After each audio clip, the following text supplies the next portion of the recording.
Halo semua, gimana kabar kalian?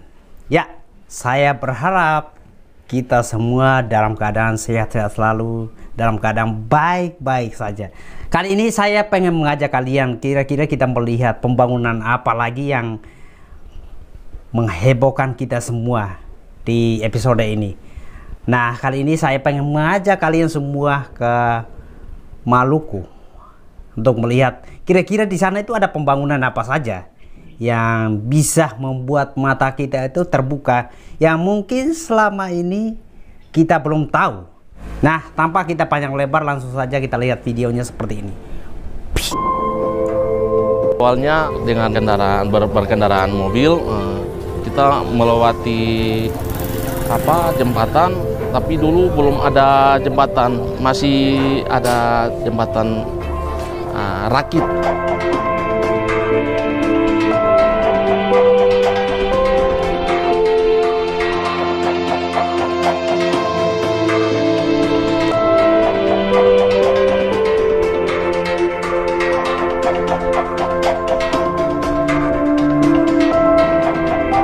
Teman-teman, subscribe dulu channel ini ya. Jembatan Wear Arafura adalah jembatan yang menghubungkan Pulau Larat dan Pulau Yamdena di Kabupaten Kepulauan Tanimbar, Provinsi Maluku. Jembatan ini telah diresmikan pada tahun 2019 silam oleh Menteri Keuangan Sri Mulyani didampingi Menteri Pekerjaan Umum dan Rakyat PUPR Basuki Hadimulyono. Bagi Anda yang belum mengenal jembatan ini, berikut sejumlah fakta menarik terkait jembatan ini. Teman-teman, saya baru tahu. 1. Letak geografis.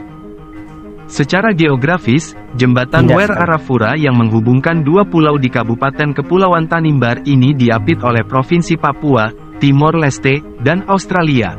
Meski menjadi bagian Provinsi Maluku, namun letak kedua pulau tersebut berada di tenggara kota Ambon, sebagai bagian dari pulau-pulau terdepan Nusantara, dan secara teritorial berbatasan dengan Australia dengan dipisahkan oleh Laut Arafura. Menarik. 2. Berada di daerah 3T. Dalam peresmian jembatan tersebut, Bupati menyatakan Kabupaten Kepulauan Tanimbar yang memiliki luas wilayah 11.980 km persegi, baik luas darat dan laut, terdiri dari 57 pulau berpenghuni dan 149 pulau tidak berpenghuni, serta telah ditetapkan sebagai kabupaten yang tertinggal, terluar, dan terdepan, dengan 4 pulau terluar yakni, Larat, Asutubun, Selaru, dan Matakus, sehingga kehadiran jembatan Wear Arafura menjadi sangat penting.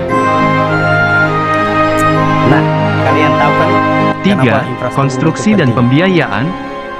Jembatan Wear Arafura didanai oleh Surat Berharga Syariah Negara SBSN, yang merupakan salah satu instrumen pembiayaan, selain instrumen langsung kepada kementerian atau lembaga. Adapun pembangunan jembatan Wear Arafura telah dimulai sejak Desember tahun 2016. Pekerjaan proyek yang dilakukan kontraktor PT Nindya Karya tersebut menelan anggaran 123 miliar rupiah. Bangunan sepanjang 323 meter tersebut memiliki lebar 10 meter dan trotoar pada sisi kiri dan kanan selebar 1 meter. 4. Manfaat. Dengan hadirnya jembatan ini diharapkan konektivitas di kawasan perbatasan semakin meningkat, sehingga mendorong kualitas hidup masyarakat, dan pertumbuhan ekonomi, serta memeratakan hasil-hasil pembangunan. Untuk diketahui, Pulau Yamdena dan Pulau Larat merupakan bagian dari pemantauan kondisi jalan dan jembatan, di 9 pulau di Provinsi Maluku. Di Pulau Yamdena terdapat kota Saumlaki yang menjadi ibu kota Kabupaten Kepulauan Tanimbar. Dengan dibangunnya jembatan ini, maka dengan sendirinya dapat mengurangi masalah transportasi yang selama ini menjadi beban bagi masyarakat. Gila ya teman-teman, ternyata dampak pembangunan jembatan ini sangat besar sekali. Seperti itu langsung angkat ke Saumlaki, baru ya Saumlaki tahu kata angkat ke Jakarta itu kemana lagi. Kalau rumput laut sama juga. Beli di kampung, baru angkat ke Saumlaki, baru atau di Cina Larat, baru angkat kapal ke Surabaya kemana. Sekarang ini enak karena su butas tuh, tapi mulai hantam dari Somblaki sampai di sini jembatannya apa Siwahan selesai, akhirnya mulai buta sudah.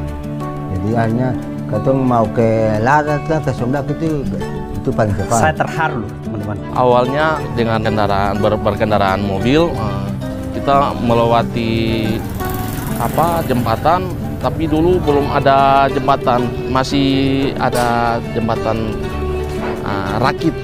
Jadi kalau kita nyebrang dari posisi kita dari Yamdena ke Larat, kita mesti menyeberang lewat rakit. Nah, kemudian kalau udah sampai di sebelah, kita bayar. Satu unit itu kalau mobil itu sekitar 150 atau 100. Sedangkan motor itu sekitar 50.000. Kalau sekarang itu udah nggak ada biaya lagi, kita pergi lewat balik lewat udah senang banget. Kalau untuk adanya jembatan sekarang, kita berkendaraan udah cepat banget. Pergi cepat, balik juga cepat. Para penumpang juga menikmati pemandangan saat jembatan ada. Mereka juga berfoto-foto melihat keadaan di jembatan. Dulu sebelum adanya jembatan, saya menggunakan ketingting dari Pulau Larat ke Pulau Yamdena untuk pergi ke kabupaten. Sebelum ada jembatan pakai ketingting 40.000 PP dari Pulau Yamdena ke Pulau Larat. Tapi dengan sekarang adanya jembatan ini bisa pakai motor, jadi iritlah dalam ongkos. Wow. Dengan adanya jembatan ini setelah dibangun sangat berkontribusi sekali untuk masyarakat Larat ini. Jembatan ini bisa untuk olahraga setiap pagi dan sore hari. Terus mobil-mobil juga sudah bisa langsung dari Pulau Larat ke Pulau Yamdena untuk ke kabupaten. Kami dari Pulau Larat pada umumnya paling sangat minta terima kasih banyak kepada pemerintah pusat bahwa selama ini ketika belum ada jembatan di Pulau Larat ini, kami Pulau Larat sangat menderita Pak. Aksesnya mau ke kabupaten paling menderita Pak. Tetapi ketika sudah adanya jembatan, maka kami Pulau Larat, masyarakat Pulau Larat setempatnya pada umumnya Kecamatan Tanimbar Utara sekarang minta terima kasih banyak kepada pemerintah pusat. Sebelum adanya jembatan, kami masyarakat Tanimbar Utara ini menggunakan perahu yang disebut kole-kole maupun motor. Jadi kalau perjalanan dari Kecamatan Larat, Pulau Larat mau ke kabupaten itu kurang lebih 12 jam. Wow. Nah, dalam perjalanannya itu Pak sesuai juga ada cuaca angin Pak, ada yang tenggelam, ada yang korban meninggal. Terkait dengan itu, ketika ada jembatan, kami masyarakat Tanimbar Utara di khususnya Pulau Larat sangat minta terima kasih. Lalu aksinya ke kabupaten itu lebih bagus Pak. Yang kita lakukan pada siang hari ini betul-betul memberikan manfaat bagi seluruh masyarakat. Saya sangat terharu ketika mengetahui pembangunan seperti ini bermanfaat untuk masyarakat.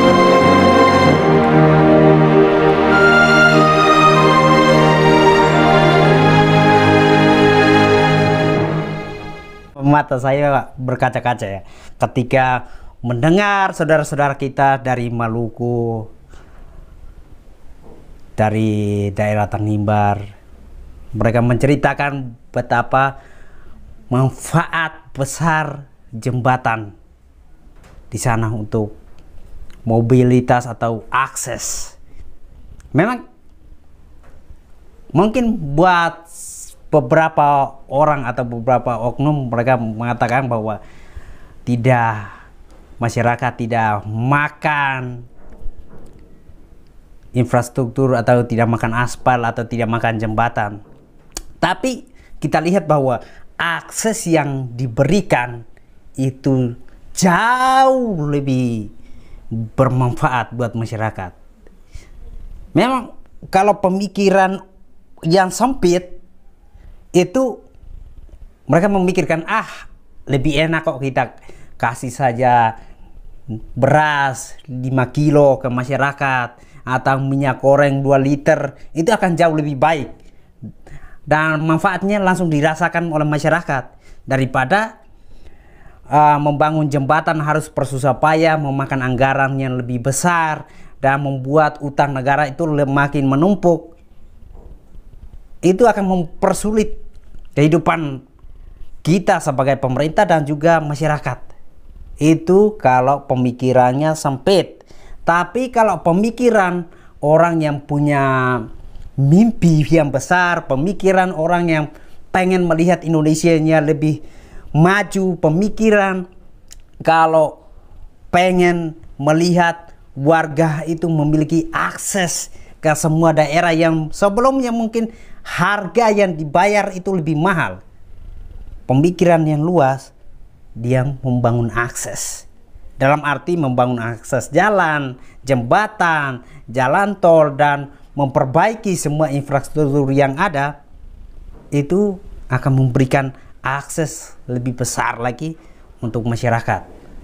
Dan mungkin pembangunan infrastruktur itu memakan waktu, mungkin pembangunan infrastruktur itu tidak langsung memberikan dampak pada saat itu.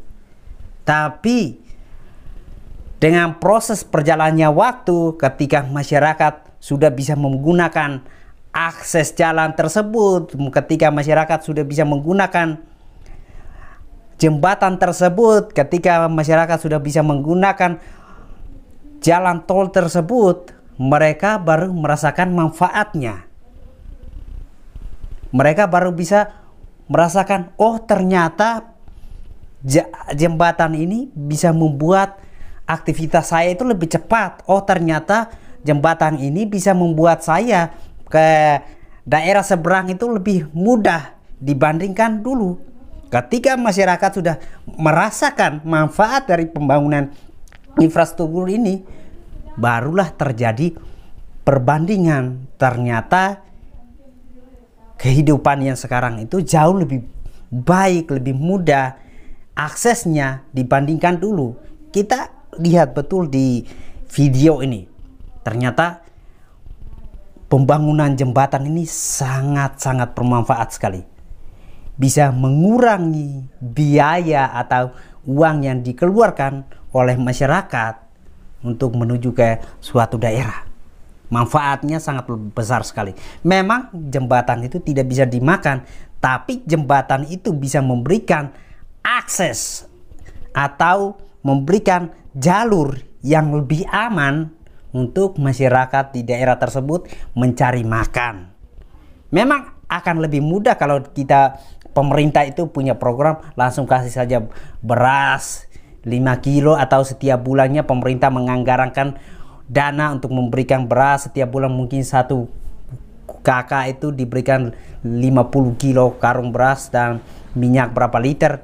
Itu memang akan langsung dirasakan dampaknya, tapi akan jauh lebih berdampak ketika pemimpin yang memiliki pola pikir yang luas, wawasan yang luas untuk membangun akses. Karena pemimpin yang punya wawasan yang luas, dia tahu dengan akses ini masyarakat akan mendapatkan keuntungan yang lebih besar dibandingkan hanya sekedar memberi beras 5 kilo dan minyak mungkin 2 liter. Itu akan jauh lebih bermanfaat. Jadi buat teman-teman yang masih nyindir, oh pemerintah sekarang utangnya banyak, tapi kalau dampak yang kita lihat seperti yang di video barusan itu, saya pikir utang itu tidak akan menjadi sesuatu yang besar kalau dampak itu bisa memberikan manfaat yang besar buat masyarakat. Karena kembali lagi di undang-undang kita mencatat bahwa dari masyarakat, oleh masyarakat, dan untuk masyarakat. Kalau itu tidak dirasakan oleh masyarakat, seperti video yang kita saksikan itu, percuma. Mana yang lebih baik? Utang untuk membangun atau untuk utang untuk membangun armada pribadi? Maksud saya di sini adalah utang untuk membangun bangsa ini, untuk membangun akses yang selama ini tertinggal atau terisolir, atau kita berutang untuk membangun lumbung kita sendiri, membangun lumbung oknum-oknum ini sendiri? Silakan tulis di komentar kalian di bawah. Saya pribadi sangat terharu dengan pembangunan yang ada. Peace.